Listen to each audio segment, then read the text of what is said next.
Don't think about what's in it for you, but think about what's in it for the practice. How is the legacy ultimately going to survive? Am I going to be able to retain the key staff that allowed me to get to where I got to today?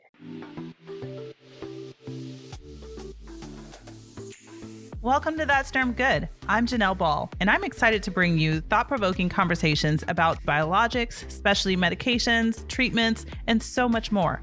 I'll be chatting with some amazing guests about access, affordability, and advocacy. You're really going to enjoy this show. And now a message from Sanofi and Regeneron. Learn more about Dupixent dupilumab at www.dupixenthcp.com. Welcome to That's Derm Good. Today, my guest is Michael Kroin. He is the CEO and managing partner of Physician Growth Partners. So welcome, Michael. Thanks for joining me. Yeah, thanks for having me on the podcast. Yes. So I'm excited to hear a little bit about PGP, Physician Growth Partners, how that started. You're managing partner. So, what is your background and how did you get started with this company, and what is the goal of your company? Yeah, no, that's an awesome question. So I started my career off in healthcare investment banking, where I spent most of my time working with physician groups and representing them in transactions with private equity. And throughout my career, I saw an opportunity to start Physician Growth Partners to not only advocate for physicians on getting the best economic outcome for them, but ultimately helping them navigate through their decisions on really putting themselves in the best position to determine which groups would be ultimately the right cultural fit for them. When I was at my past shop, and most of the time was spent on focusing on the economics of the transaction rather than truly understanding if the group in front of them or the private equity partner in front of them was truly the right fit for their organization, whether it's from a control perspective to ensure that they can practice the same way they have historically, whether it's from a resource perspective and really understand, can these private equity groups come in and actually help the organization continue to grow, but at the same time be mindful to not impact the patient care profile, right? So from that lens, we started Physician Growth Partners really to advocate on not just the economic side of the deal, but also around the cultural side and ensuring that they're making a decision that's really right for their organization from a long-term perspective. Yeah, that's important too, because, when you think about that culture and making sure patients are still being supported throughout that process. Yeah, no, very much so. I think the biggest thing that I think about when, doctors are exploring a potential transaction is they really need to understand what changes are ultimately going to happen at the local level and what are they still going to be able to maintain in terms of control at the local level. And the goal in a transaction process is obviously you want to monetarily reward yourself for the business you've built, but at the same time, there's a reason why your organization has been so successful, right, to where it is today. And it's really crucial to find a partner that truly understands that, to ensure that they won't try to fix things that are not broken. Mm-hmm. And at the same time, it's so important to also, from a physician lens, to understand how much control can they actually retain at the local level to ensure that they can practice medicine the same way before a transaction as they can after the transaction. Mm-hmm. And even more so, they need to also think about it from a lens of not just their clinical practice, but also the day-to-day decision making, right? What input do they have? How much control do they have there? Because from that lens, I think that's where you hear some horror stories, but also you can hear some success stories is saying, hey, look, these private equity partners are coming in and they're really focusing on empowering us or supporting us versus coming in and telling a doctor what to do, which we all know you can't do, right? Yeah. But it does happen. I think there's a lot of fear sometimes with staff thinking, oh, now what am I going to do? Because my doctor was so, close and supportive of whatever situation or just the hiring process, I guess. And they're afraid that they're going to lose some of that. How do you provide that, we call it like a white glove service and support to the offices to ensure that they don't feel like they're, if this happens, then I might lose my job or they're going to change Right. everything.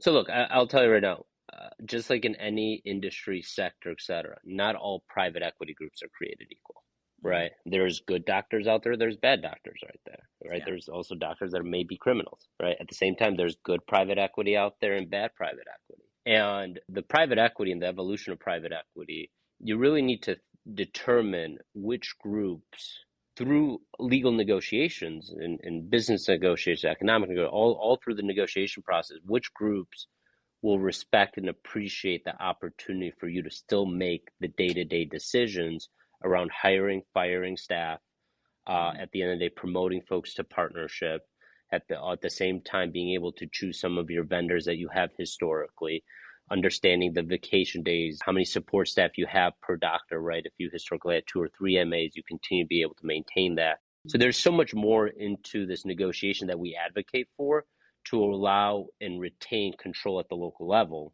And it's not just on the thought of how they see patients, but it's also associated with the support that is surrounding them. And I think that's a big thing that folks need to think about when they're ultimately exploring this process is don't think about what's in it for you, but think about what's in it for the practice. How is the legacy ultimately going to survive? Am I going to be able to retain the key staff that allowed me to get to where I got to today? And I Mm-hmm. think from my lens, again, when we think about the good private equity groups out there, look, they need the good human capital. There's a reason why those individuals got to where they are today, and they've been in the organization for the last 15, 20, 25 years. So they need to trust the doctor to make those decisions even after the partnership, because the group that knows the practice the best is really the owners, right? They will continue to know the best. And look, in these deals, for the most part, the shareholders who ultimately realize this reward, they're actually not going anywhere after the deal. They are signing themselves up for basically the rest of their career associated with this type of partnership, at least for 5 years for the most part. Mm-hmm. So, from that perspective, I think the support staff really do need to understand, hey, ensuring support staff really needs to ensure to the ownership or the shareholders, hey, make sure you're thinking about the thought process of you still being able to make some of these decisions on a day-to-day basis, right? And I think that's what's so important. That's what's a lot of times overlooked in these transactions is not what's in it for the doctor and their ability to control their clinical practice, but also the folks that are surrounding them. Does that Right. make sense? Yeah. Yeah. That makes sense. So, what led you to focus on physicians and dermatology in particular? So what led me to focus on physicians? So my whole family's in healthcare. So my mom's a doctor. Both my sisters are doctors.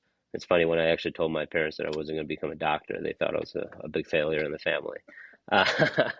Uh, so hopefully the next best thing I could do is kind of figure out how I can stay with, keep my toes wet in healthcare. And I found myself in the healthcare investment banking world. Um, throughout my career in the healthcare investment banking world, there was historically, and actually to be completely transparent, dermatology was one of the earlier sectors to start consolidating within the private equity community. And at the same time, it was one of the newer relationships where investors started coming into healthcare within the physician practice ecosystem. And from that lens, there was a lot of misunderstanding when private equity came into healthcare, into dermatology, around how can they actually work with doctors to help them. Mm-hmm. So through that lens, due to the fact that it was like more of an earlier mover, we saw an opportunity to say, hey, let's start advocating for these physicians. Let's start advocating for these dermatologists. A lot of them are thinking about private equity and thinking about exploring a sale. Let's jump in and kind of educate them to see if it makes sense for their practice. Mm-hmm. So, would that be more of the doctors that are looking to retire in the next 5 years, or want to make sure that their practice is not just going to completely fall apart because reimbursements and stuff is just getting more and more expensive? Right. So I think a couple things. I think at the end of the day, just at a higher level, before I touch on like what doctor ultimately fits the criteria of potentially exploring a private equity sale, I think you hit the nail on the head. At the highest level, practicing medicine today is a lot harder than it was yesterday. Practicing medicine tomorrow is going to be a lot harder than it is today. Mm-hmm. And at the same time, over the last 20 years, you see reimbursement rates either kind of decline or kind of be at steady state at best. But at the same time, you see what's going on with inflation. You see what's going on with costs going up on the vendor side, supply side, et cetera, rent continuing to increase, right? And what it does, it ultimately marginalizes or creates a, let's call it a profile where if the doctor or the physician group isn't continuing to grow, they're ultimately putting themselves at risk, right? Of continuing to survive or make the same amount that they made historically. At the same time, you also have hospitals and health systems that are continuing to consolidate, right? You also have payers that are multi-billion-dollar organizations that are continuing to come together. And what are they doing? They're continuing to put more pressure on the independent practice of medicine. So for doctors to be able to identify and find opportunities where they can get a backbone that can help support and be an advocate for them to build economies of scale, to then have some leverage over their suppliers or their vendors, have leverage over some of their benefit plans that they now can benefit from because they have a much larger pool of a population, right? At the same time, being able to hopefully eventually go back to the payers and say, hey, you historically continue to knock me down. Well, now we have we're controlling a patient population. Let's actually come to the table and let's find a reasonable way to solve for the issues that you ultimately continue to drive towards us. So I think this whole concept of private equity, if done right, and if focused on the right groups, I think it can be a very big advocate to allow the independent practice of medicine to continue to survive if it's done the right way, if it's negotiated the right way where the doctor continues to maintain their name on the door, if it's negotiated in a way that they continue to maintain their control of their practice from a clinical side and some of the day-to-day side, right? Because that's the entrepreneurial spirit that folks are continuing to look for. So if some of those boxes are checked when you're negotiating a private equity deal, and that private equity group does know what they're doing, right? They have a good track record. It ultimately puts you in a position to say, well, now I do have a larger body to help support and go up against what's coming in front of us, which is, again, payers, hospitals, et cetera, to be able to continue to combat and allow independent practice of medicine survive. Yeah. I think there's three ways that I would say 3 or 4 different reasons where a doctor kind of should be looking to private equity. I think the first is call it the necessity of additional capital or significant capital to continue to scale, where they're saying, hey, look, to continue to grow, I need to open up maybe 2 more offices. I need to hire 3, 4 new providers. It's going to cost me a couple $1,000,000. I'm at a point in my career where I don't want to have that risk appetite to continue double, triple down. I need someone to help provide that capital and help support me in the vision of continuing to build the organization. I think the second kind of view is where we see practices kind of built to a scale where perhaps they dominate their market. And now they're kind of saying, well, for me to continue to grow, I need additional resources, right?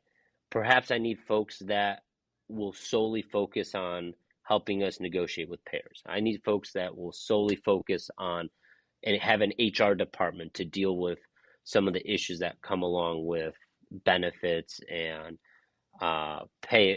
benefits and administrative program, et cetera, right? I need folks that may help me with the legal side, right? I need folks that can help me with find other opportunities or practices to acquire and bring them under my umbrella. So that next wave, it's, hey, look, I've kind of got to an inflection point, but to continue to go, I need more resources, right? And I need help because I can't do this on my own because I founded this practice to continue practice medicine, but I find myself just spending majority of my time on the administrative side. So how do I alleviate that and ultimately focus in on what I do best, right? And then I think the last piece I would say that it's relevant is doctors that are potentially kind of have a 5 to 7 year or they're 5 to 7 years away from retirement, right? And from that lens, they should start looking at succession planning now, because any sort of transaction, if they want to benefit for the business that they built and reward themselves, whoever the partner is they're going to want them to stay on for at least 5 years because they're going to want to know the know-how. They're going to want them to continue to operate and slowly transition some of the administrative work that they've done, some of the clinical work that they've done, or some of the patients that they're seeing. They need to have that seamless transition, and they need to learn from that doctor so that they can potentially replicate his services, his or her services, when they go off into retirement. Mm-hmm. So those are kind of some of the areas where we see where groups start to focus in on. It's when they need more capital, they need additional resources, or they're kind of closer towards the end of their career looking for a succession plan. But I think Right. all those three buckets that I would just kind of close out with, it's a way to de-risk yourself, right? And also reward yourself for all the risks you took to get to where you are today. And again, if it's done right and you find the right partner, there's really nothing wrong with going down that route. Yeah. So, what are some things that a physician should look for when they're interested and they don't know, where to go, or maybe they've heard negative things from other acquisitions that have happened, maybe with their colleagues and things like that. So, what should they be questioning? I think the biggest thing that you need to think about, I would kind of look at it from, let's call it three, four check boxes. Number one, you ultimately need to understand from your perspective when you're kind of going through this journey is what type of control will ultimately be maintained at the local level, right? When you're kind of evaluating private equity. So the first order of business is understanding how much control can you retain, depending on who you're talking to. Mm-hmm. The second bucket is what type of resources can these groups provide to help me or to alleviate some of the burden that I have experienced or is the reason why I'm potentially experiencing this. Like, what can they provide, right? And I mentioned some of the examples, HR, helping with acquiring practice, opening up new locations, or you name it, right? But at the end of the day, the group that you're evaluating, do they have the appropriate resources to actually help you, right? The third piece that when you're kind of thinking about a private equity partner is what is their track record, right? Have they done this already successfully, whether it's in the dermatology or medical aesthetic specialty, or it is in another sector, right? And not just looking at their financials, but understanding how, what's their physician attrition, understanding how they continue to seek to align with, younger doctors that potentially were promised partnership, but now a doctor ended up going through this transaction, understand how they focus on treating those folks because those are the future, right? If Mm-hmm. I'm sitting here and saying I'm 5 to 7 years out, well, guess what? Who's the next generation that's going to come in and help operate and run the practice? So I think there's a lot of key questions to ask to understand the track record, not just from a financial front, but also understanding some of the dynamics and how they focus in more so on how to align with the physician group, whether they're partners or associates, to ensure that the alignment is sustainable from a long-term perspective.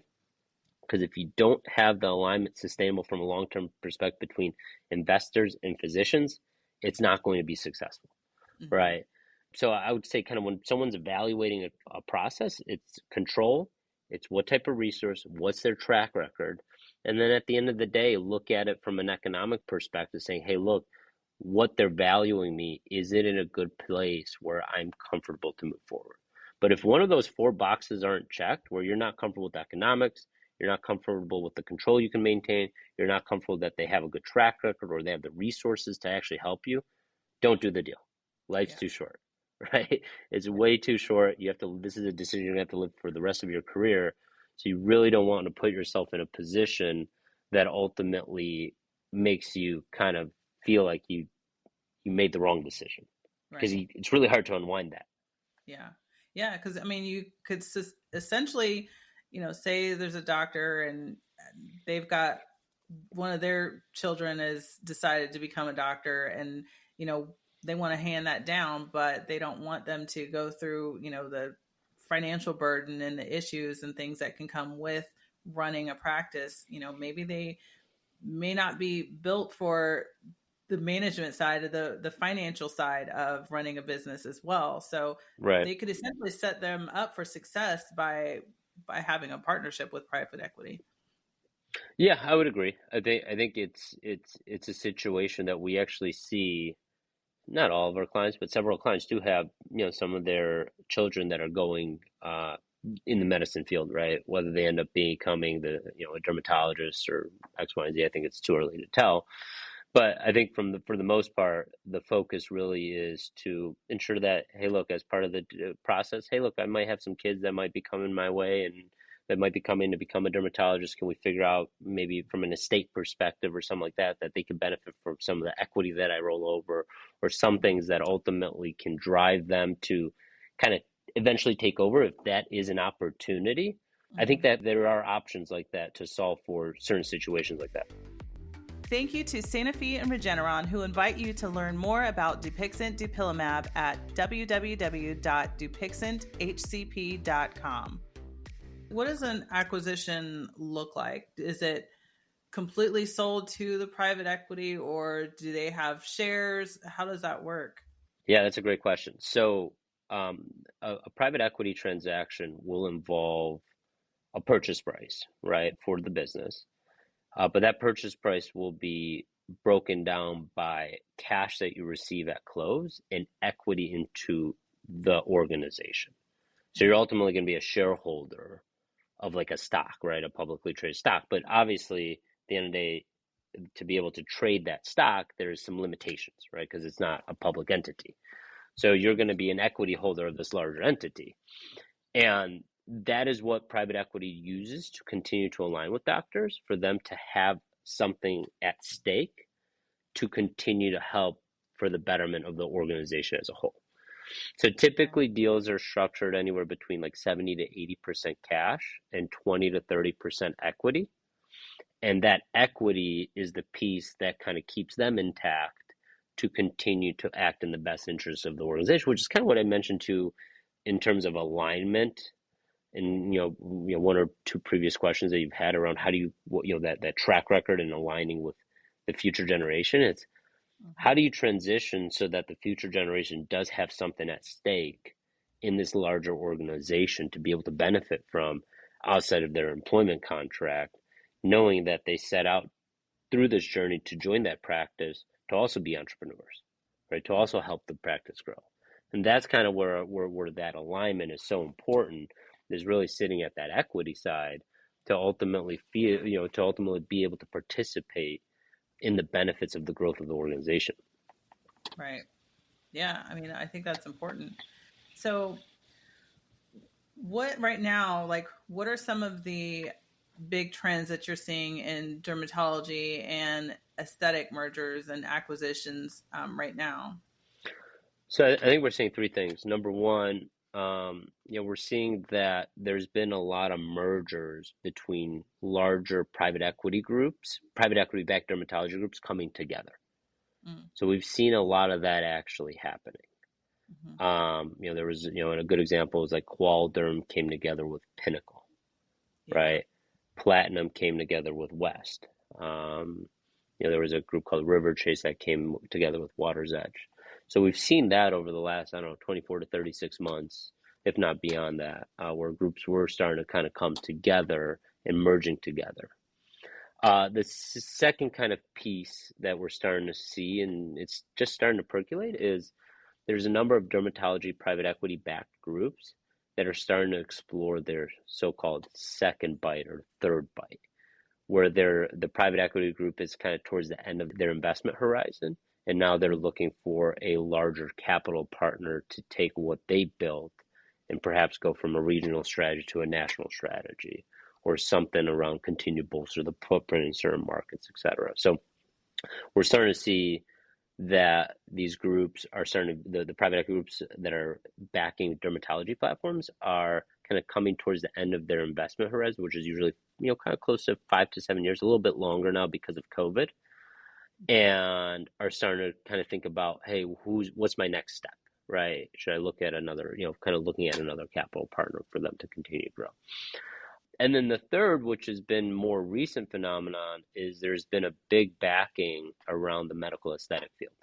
A lot of new investors over the last 24 to 36 months, if not even more recent, have been really focusing in on going after an aesthetic strategy, right? And, a med spa strategy or a cosmetic dermatology strategy, where the market in general, whether it's the historical medically driven dermatology groups, right, or the medical aesthetics groups or the cosmetic groups, they're now kind of coming together and saying, wow, there's a huge growth opportunity in the aesthetic field. There is some good assets that are still out there. Let's try to find the right partners, right?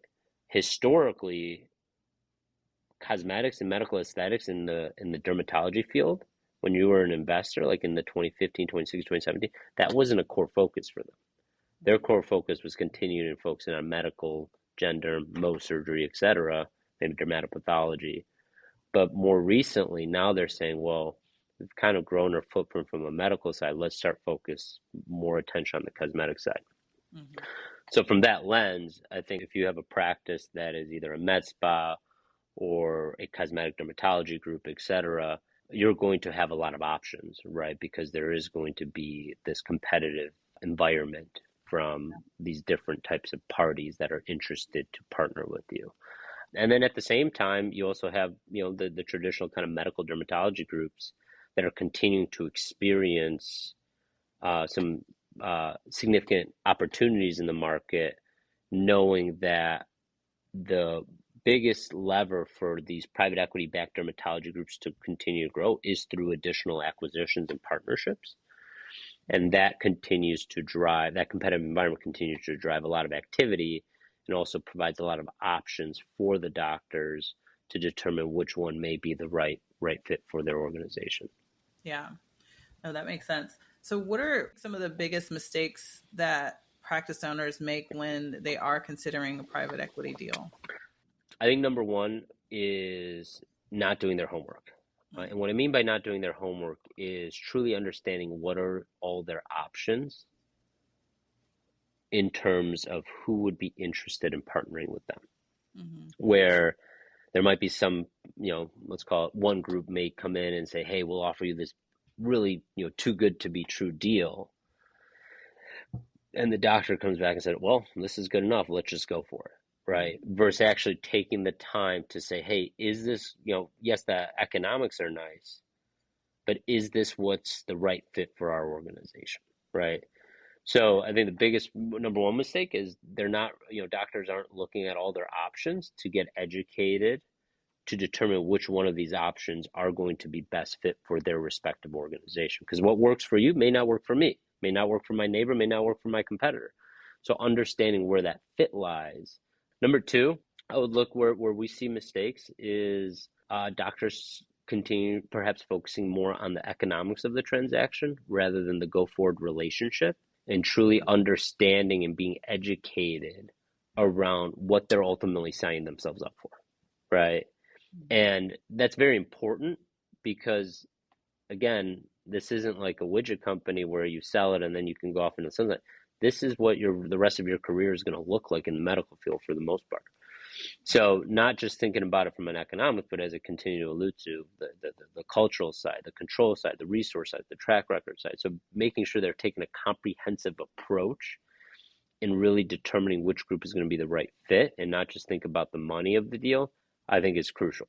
I think the last piece where we see is perhaps, physicians not truly being fully educated and understanding what's in front of them in terms of the transaction and making sure that they're negotiating the points that are actually important to them and knowing that they can negotiate those points. Because look, everything's negotiable, right?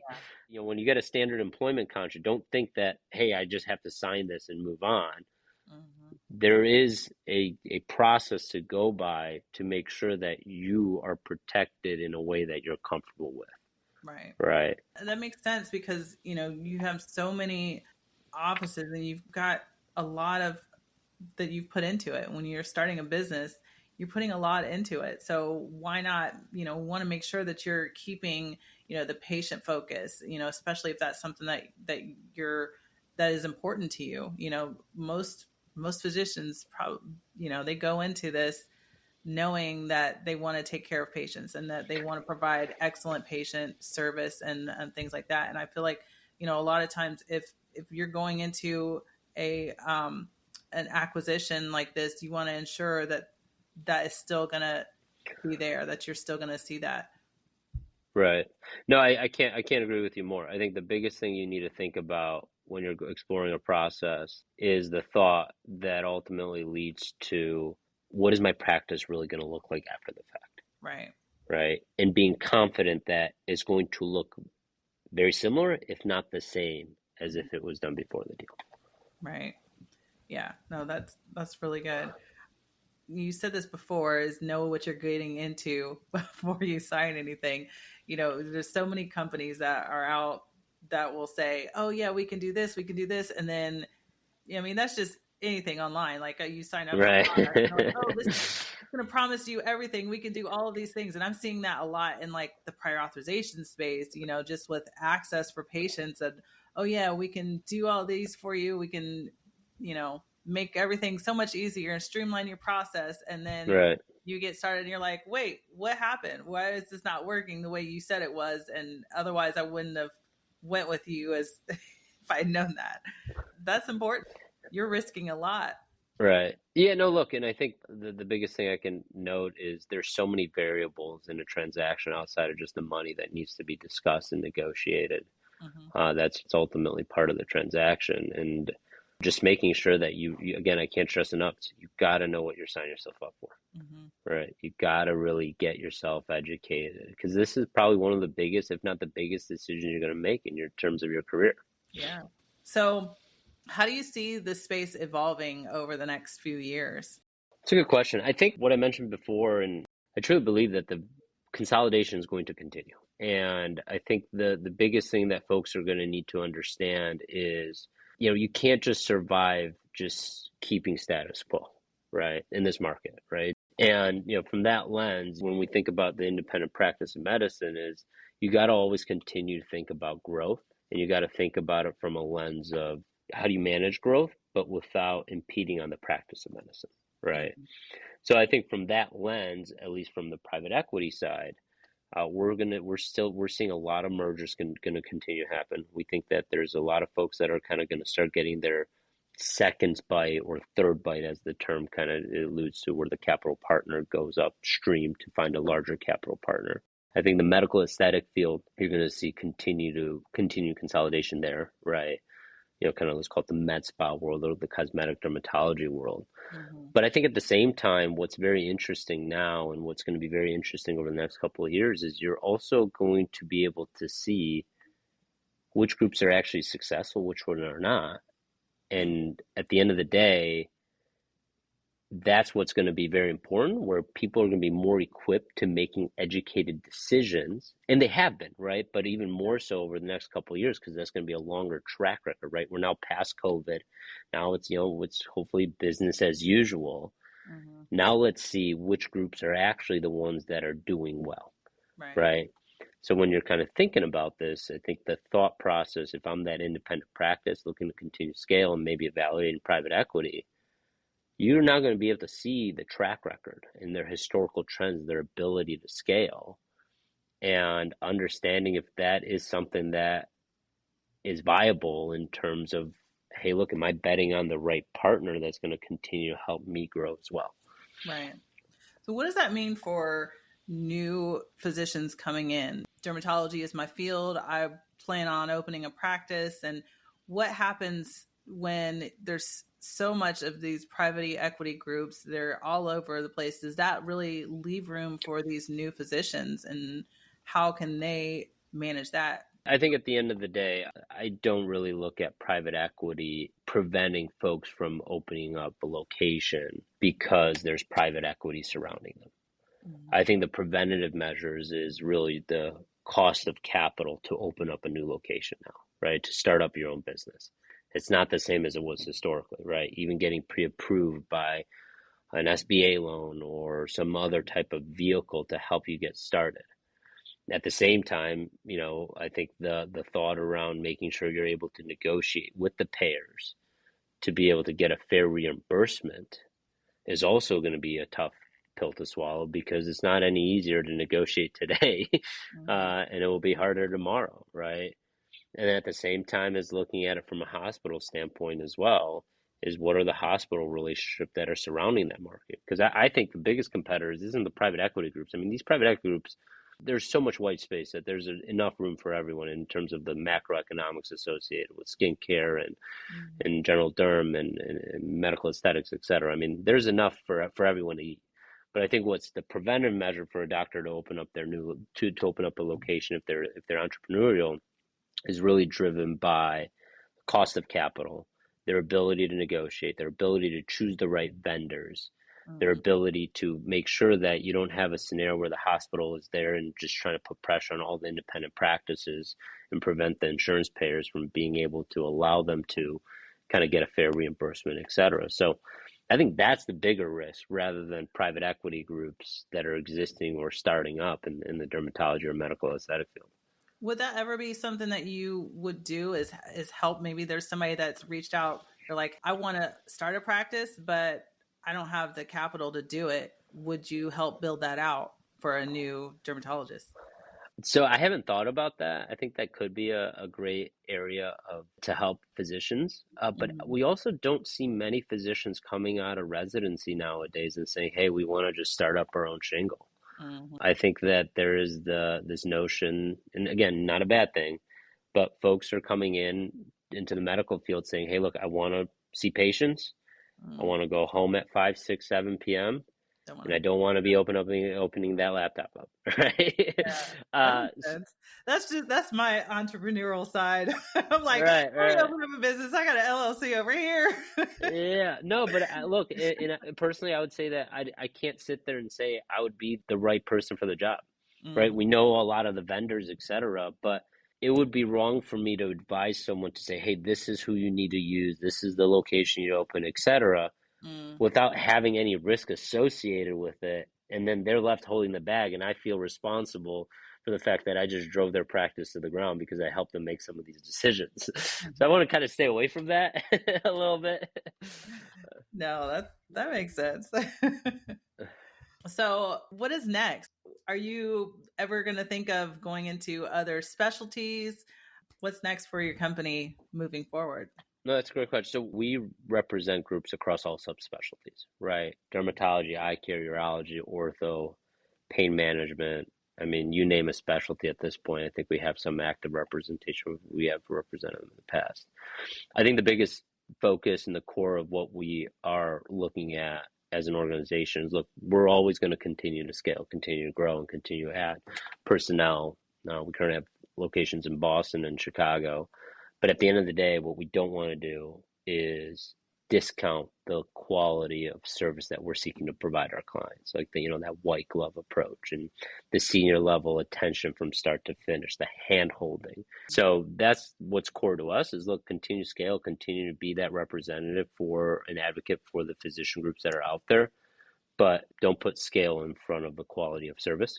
And then I think at the same time, it's very much continuing to stay to our core and only represent the founder-led groups, right? For private equity, don't ultimately work on the buy side where you help the private equity groups find locations or even represent private equity groups on their next sale. We want to move away from, let's call it this conflict of interest that could arise when Mm, we're representing the independent groups that are out there. yeah, that's good. I like how you said that, thinking about not the money side, but when you're trying to grow. But what is one piece that you think that is the most important of advice to give to an independent dermatologist that's thinking about growth? That's thinking about growth. Is that from a perspective of like valuing private equity or kind of growth on their own? Yeah, just in general, whether it's private equity, those options are all on the table. Like Right. what is something that you would advise?